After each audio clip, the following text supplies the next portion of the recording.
सिर्फ 8 साल की थी। उस वक्त ज्यादा सवाल जवाब तो होते नहीं थे, बस कहा गया अच्छे रिश्ते बार बार नहीं मिलते। काफी वक्त निकला, कम से कम 13 से 14 साल। लेकिन अब मैं क्या करती, मुझे कुछ करना था, मैंने सोच लिया था, पर करती क्या। मैं तो हाउसवाइफ थी। मैंने सोचा अब मैं YouTube पे वीडियो डालूंगी। रेसिपी मैं डेली डालती रही। कम से कम 300 वीडियो में डाल चुकी थी। कम से कम 9 से 10 महीने 11 महीने हो गए, कोई अर्निंग नहीं आई। घर में मायूसी सा माहौल था, हंसना तो जैसे सब। नमस्कार, मैं हूं पूनम देवनानी, एक सरल हिंदुस्तानी महिला, एक हाउसवाइफ, एक यूट्यूबर। मेरे यूट्यूब चैनल का नाम है मसाला किचन। मैं लोगों को खाना बनाना सिखाती हूँ। हमारे देश में कई कल्चर है, न जाने कितने व्यंजन। मेरा चैनल उन्हीं स्वाद से भरा हुआ है। अब आप यही सोच रहे होंगे, हाउसवाइफ है तो खाना ही सिखाएगी। आपके लिए ये लाइन कहना जितना आसान है, मेरे लिए ये सफ़र बिल्कुल आसान नहीं था। हमारी नज़रों में हाउसवाइफ की हैसियत एक खाना बनाना और घर संभालने को लेकर होती है। आज इसी भ्रम को तोड़ने आई। मेरी कहानी भी मसाला किचन की तरह मसालेदार है। मैंने भी कुछ सपने देखे थे। हमेशा बचपन में मैं अपने माँ के साथ ही थी। माँ मेरी सबसे ज़्यादा करीब थी। खाना बनाना मैंने उन्हीं से ही सीखा था। कम में ज़्यादा, मतलब कम इंग्रेडिएंट्स हुआ करते थे, लेकिन माँ स्वादिष्ट खाना बनाती थी। ये ट्रिक मैंने उन्हीं से ही सीखी थी। खाने में पहला कदम वो था मेरा क्लास 8 में जब मैं पढ़ती थी, उस वक्त मैंने क्या किया, किचन में एक बार न्यूज़पेपर की रेसिपी को देखकर और उससे प्रेरित होकर मैंने किचन में अकेले ही खाना बनाना शुरू कर दिया। टाइम बहुत लगाया, पर खाना बहुत अच्छा बनाया। ये मैं नहीं कह रही, उस वक्त सभी ने मेरी तारीफ की थी। बस फिर क्या था, एक शौक सा हो गया और मैंने उस आदत को आगे, उसी को ही बस आदत सी बन गई मेरी।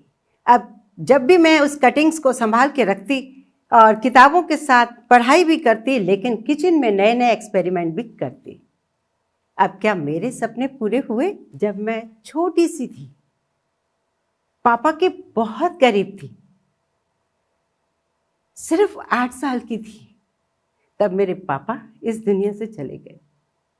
एक बेटी के लिए पापा सबसे ज्यादा होते हैं और हर पापा अपनी बेटियों को बहुत प्यार करते हैं। एक मिडिल क्लास फैमिली और सारे भाई बहनों में मैं छोटी थी। घर में मायूसी सा माहौल था, हंसना तो जैसे सब भूल ही गए थे। घर में जब किसी बड़े का साया सर से उठ जाए, तब बच्चे कब बड़े हो जाते हैं पता ही नहीं चलता। मैं इतनी छोटी सी उम्र में एक वादा किया था। मैंने कभी किसी से कोई डिमांड ही नहीं की थी। छोटे बच्चे अक्सर जिद करते हैं, अपनी बात मनवाते हैं, पर मुझे याद है ही नहीं कि कभी मैंने ऐसा किया हो। पढ़ने का मुझे बहुत शौक था, मुझे पढ़ना था, लेकिन वो भी मेरा सपना पूरा नहीं हुआ। अभी BA कंप्लीट भी नहीं हुआ था कि मेरी शादी हो गई। उस वक्त ज़्यादा सवाल जवाब तो होते नहीं थे, बस कहा गया अच्छे रिश्ते बार बार नहीं मिलते। सो हो गई शादी। एक लड़की जब अपने परिवार को छोड़कर शादी के बाद ससुराल जाती है, अपने सपने भी पीछे छोड़ जाती है। और वहाँ जब ससुराल में जब मैं गई, उस वक्त ऐसा माहौल नहीं था कि मेरी पढ़ाई कंटिन्यू हो पाती। बस फिर क्या था, एक आम लड़की की तरह सासू माँ के साथ खाना बनाने में उनके साथ मैं जुड़ गई और उनके तौर तरीके सीखने में मैं अपने सपने भूल गई। आज मुझे देख रही बहुत सारी हाउसवाइफ अपने सपने भूल चुकी होंगी, तो मैं चाहती हूँ इस वीडियो को पॉज कीजिए और अपने सपने मुझे कमेंट करके जरूर बताइए। क्या थे आपके सपने? क्या आप भी भूल गए या याद हैं? तो मुझे कमेंट करके जरूर बताइए। अब आप यही सोच रहे होंगे कि जब सब कुछ ठीक चल रहा था, हाउसवाइफ के रोल में आ ही गए थे, तो फिर क्या जरूरत थी बाहर निकलने की। दरअसल जरूरत थी उस वक्त पैसों की, दिक्कत थी पैसों की। हर किसी की जिंदगी में उतार चढ़ाव आते हैं। ऐसे में हमें शांति से बैठना है, कुछ नहीं करना है, तब भी काम चलता है, लेकिन कुछ करना है, ये मैंने सोच लिया था। इस परिवार का पहिया एक आराम से चले। मेरे बच्चे जैसे बढ़ते जा रहे थे, उनकी ज़रूरतें भी बढ़ती जा रही थी। उनके ऊपर पैसा जो था वो खर्च ज़्यादा होता जा रहा था और फिर मेरा तो सपना था पढ़ाई का, वो पढ़ाई का सपना मैं बच्चों में देखने लगी। मुझे कुछ करना था, मैंने सोच लिया था, पर करती क्या? मैं तो हाउसवाइफ थी। क्या था हाउसवाइफ के पास? होता क्या है? मेरे पास तो कोई डिग्री भी नहीं थी। पर फिर मैंने याद किया मेरे पास वो हुनर है, उस हुनर को आगे लाया जाए। मैंने अपने बड़ों से परमिशन ली, इजाज़त ली, उस हुनर के बारे में बताया जो मुझे सभी पसंद करते थे। ससुराल में भी मुझे अन्नपूर्णा कहा जाता था। तो फिर मैंने 2004 में उस हुनर को लेके एक 4 लड़कियां, कॉलोनी की 4 लड़कियों को एज ए स्टूडेंट लेकर, और मैंने उस क्लास को स्टार्ट किया, वो भी 0 निवेश। मेरे पास कुछ पैसा नहीं खर्च किया, बस स्टार्ट किया। अब खाना तो सभी को अच्छा बनाना आता है, पर क्या उन बच्चों को सिखाना, उन्हें पूरी थ्योरी लिखवाना और फिर उनके क्वेश्चन के आंसर देना एक टीचर जैसा था। ये एकदम सरल नहीं था। इसके लिए मुझे बहुत मेहनत करनी पड़ी। काफ़ी किताबें पढ़ती रहती थी, एक्सपेरिमेंट करती रहती थी, जिससे उन्हें सही जवाब दे सकूं और मेरी माउथ पब्लिसिटी हो, लोग एक दूसरे को बोले, तभी तो मेरे पास स्टूडेंट आएंगे। यही मैंने सोच रखा था। ऐसा हुआ। मैंने बहुत मेहनत की और वो कामयाब हुई। मेरे पास स्टूडेंट्स की लाइन लग गई, काफ़ी सारे स्टूडेंट्स आने लगे। अब हुआ क्या, मैंने सोचा और कैसे बढ़ाया जाए, कैसे लोगों को पता चले। तो मैंने कई संस्थाएं, कई क्लब्स के साथ फ्री क्लासेस लेना शुरू की, फ्री डेमो दिए। वहाँ पर मेरे सिखाने का तरीका लोगों को बेहद पसंद आया। लोगों ने अपनी बेटियों को, बहुओं को भेजना शुरू कर दिया। मेरी क्लास की जो स्टूडेंट्स की संख्या बढ़ती चली गई। अब एक तरफ जब संख्या बढ़ती जाती है, दूसरी तरफ लोगों की बातें शुरू हो जाती हैं। होता है ना ऐसा, जब कभी हम कुछ अच्छा करते हैं तब भी लोग कहते हैं, जब कुछ थोड़ा खराब हो जाता है तब भी लोग कहते हैं। लोगों की कहने की आदत हो जाती है। मेरे ऊपर भी कई लोगों ने काफ़ी सारी बातें कही, लेकिन मैंने हमेशा उन बातों को साइड में रखा।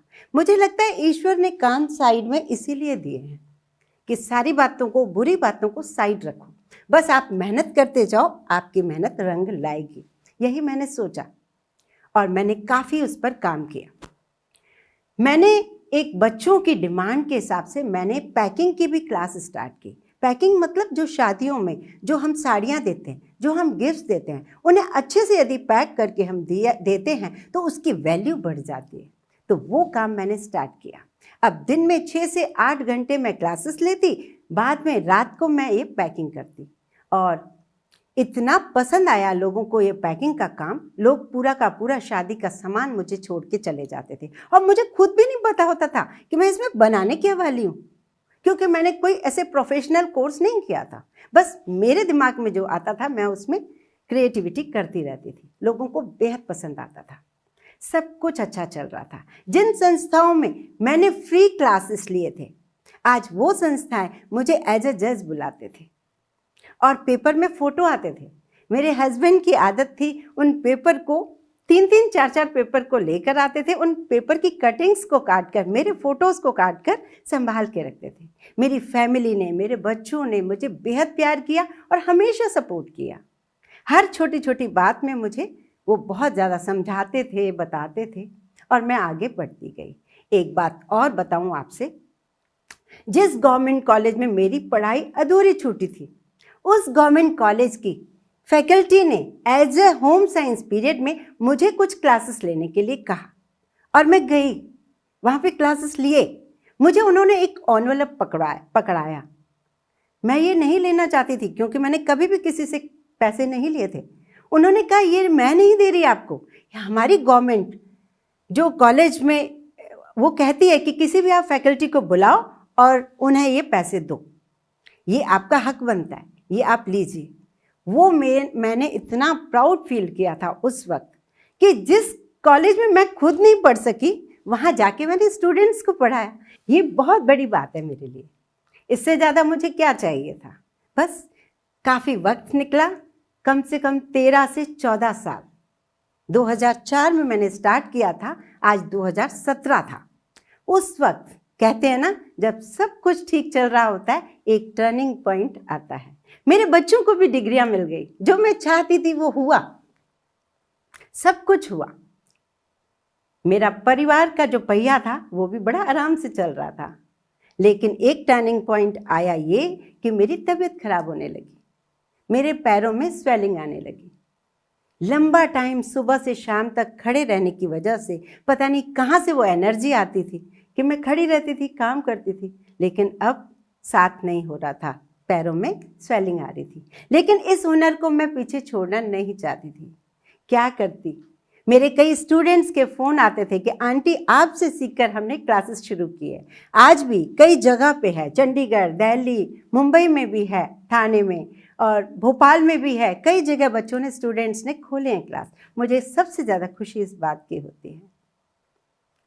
लेकिन अब मैं क्या करती, मैंने सोचा अब मैं YouTube पे वीडियो डालूंगी, रेसिपी बनाकर वहाँ डालूंगी। मैंने 2017 में YouTube पे रेसिपी डालना शुरू की, लेकिन ये काम भी इतना आसान नहीं था। कैमरे के फेस करना और रेसिपी बनाना इतना आसान नहीं था। मैंने वो भी किया, धीरे धीरे सीख गई। लेकिन दिन में मैं काम करती, रेसिपी बनाती और शाम को आपके कमेंट्स पढ़ती। प्यारे प्यारे से कमेंट्स आते, उन्हें पढ़ती और मेरा उत्साह बढ़ता। फिर नेक्स्ट डे की तैयारी करती। इस बीच काफ़ी वक्त चला गया। मैंने कभी सोचा ही नहीं, मेरे पास तो कोई अर्निंग ही नहीं आई, YouTube से कोई अर्निंग नहीं आई। लेकिन मैं रेसिपी बनाती रहती थी, मैंने कभी भी उसे नहीं छोड़ा। बहुत मेहनत करती थी कि आपको क्या चाहिए, कम इंग्रेडिएंट से सभी कुछ अच्छा बना सकें, कम मेहनत में अच्छा बन जाए, हर परिवार में बना सकें, वो रेसिपी मैं हमेशा डालती थी। हमेशा मसाले का मैजिक देती थी। इसीलिए मैंने उस चैनल का नाम मसाला किचन रखा। मसाले हमेशा मैं खुद ही बनाती थी। ये सब चलता रहा, कम से कम 9 से 10 महीने, 11 महीने हो गए, कोई अर्निंग नहीं आई। रेसिपी मैं डेली डालती रही, कम से कम 300 वीडियो में डाल चुकी थी। फिर थोड़ा सा थक गई, डरने लगी क्या होगा आगे। लेकिन ईश्वर ने सुना और फटाफट से उसी दिन ही, जिस दिन मैं बहुत ज़्यादा घबराई थी कि अब मैं 1 महीना शायद और कर पाऊंगी, लेकिन उसी दिन ही मेरी एक रेसिपी लाखों में चली गई। वो थी ब्रेड से केक बनाने की। वो लोगों ने बहुत पसंद किया, बहुत प्यार दिया। उसके बाद मेरी अर्निंग भी स्टार्ट हो गई। वो हाउसवाइफ जिसके पास एक डिग्री भी नहीं थी, आज वो अर्निंग कर रही है YouTube से। बहुत ही अच्छा चलने लगा। धीरे धीरे मसाला किचन पे 22 लाख सब्सक्राइबर की आज फैमिली हो गई है। 60 करोड़ लोगों ने इस चैनल को प्यार दिया है। एज अ व्यूअर उन्हें देखा है। इससे ज़्यादा मुझे क्या चाहिए। मुझे बहुत ज़्यादा प्यार मिलता है। लोग मुझे यही कहते हैं, मेरे व्यूअर्स यही कहते हैं कि आपकी रेसिपी बहुत ही परफेक्ट होती है, जो बनाते हैं बहुत ही परफेक्ट बनता है, जो आप सिखाते हो हम बनाते हैं, हमारी तारीफ बहुत होती है। ये मेरे लिए बहुत बड़ी बात है, चाहे सब्सक्राइबर कम हो या ज़्यादा, लेकिन ये चीज़ जो मैं सुनती हूँ मेरा उत्साह बढ़ता जाता है। मैं मेहनत आज भी करती हूँ, आज भी मैं उतनी ही मेहनत करती हूँ। मैं चाहती हूँ मैं आपको अच्छे से अच्छा दूँ, कम में अच्छा दूँ। अभी लॉकडाउन के टाइम मैंने कई बार लाइव भी आई। लाइव आना मेरे बेटे ने मुझे सिखाया। मैं बहुत डरती थी कि लाइव कैसे आऊँ। मेरे बेटे ने कहा नहीं मम्मा आप कर सकते हो। मेरे बच्चे हमेशा मुझे सपोर्ट करते रहते हैं और मैं लाइव आई, लोगों के क्वेश्चंस को आंसर दिया, उनके सामने रेसिपी बनाई। मेरा भी उत्साह बढ़ा। शुरू में थोड़ा डर लगा, फिर आने का अच्छा लगा मुझे। तो लॉकडाउन के टाइम, इस टाइम काफ़ी सारे ऐसे कमेंट्स आने लगे कि माँ ये कैसे करूँ। कई बिगनर्स थे, बैचलर्स थे, कई बच्चे थे जो घर ही नहीं पहुँच पाए थे, बाहर का खा नहीं सकते। ऐसी सिचुएशन तो पहली बार आई। बाहर का बिल्कुल नहीं खा सकते थे, घर में बना नहीं सकते थे, मेड नहीं आती थी। क्या करते ऐसे में बच्चे। तो उस वक्त मैंने अच्छा मेरे बच्चे भी जो थे ना, वो भी मेरे से पूछते थे, तीनों ही बाहर रहते, सब पूछते थे कि माँ ये कैसे करूँ। मुझे लगा सभी के बच्चों को ये प्रॉब्लम होगी, तो मैंने एक दूसरा चैनल स्टार्ट किया। उसका नाम ही रख दिया माँ ये कैसे करूँ। उस चैनल पे मैं सिखाती थी जैसे आटा कैसे गूंदें, रोटी गोल कैसे बनाएं, दालों की ABCD। बच्चों को दालों के बारे में नहीं पता होता। दूध कैसे उबालें, दही कैसे बनाएं, चाय कैसे बनाएं, कॉफ़ी कैसे बनाएं, कैसे वो थोड़ी सी चीज़ों से अपना पेट भर सकें। मैगी कितने दिन खाएंगे, उन्हें तो बहुत सारी चीज़ें और भी चाहिए।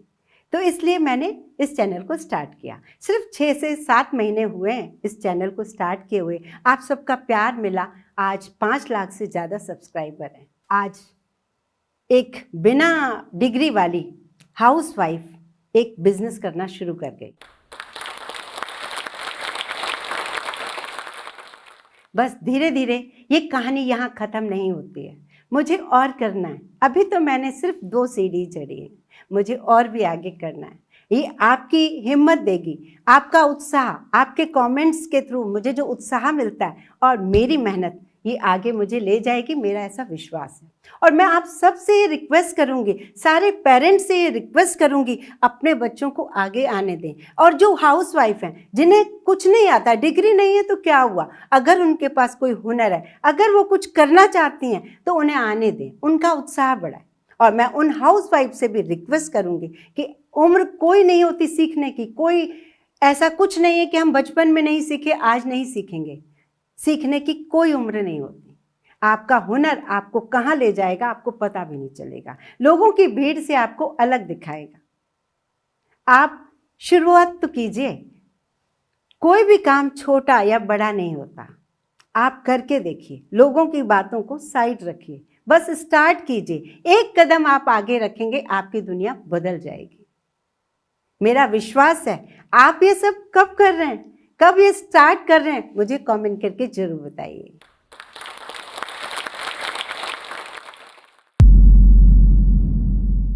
अगर आप भी इस वीडियो के एंड तक पहुंच गए हैं तो मेरी तरह ही आप भी इंस्पायर जरूर हुए होंगे, आपको भी मोटिवेशन मिली होगी अपने सपनों को पूरा करने की।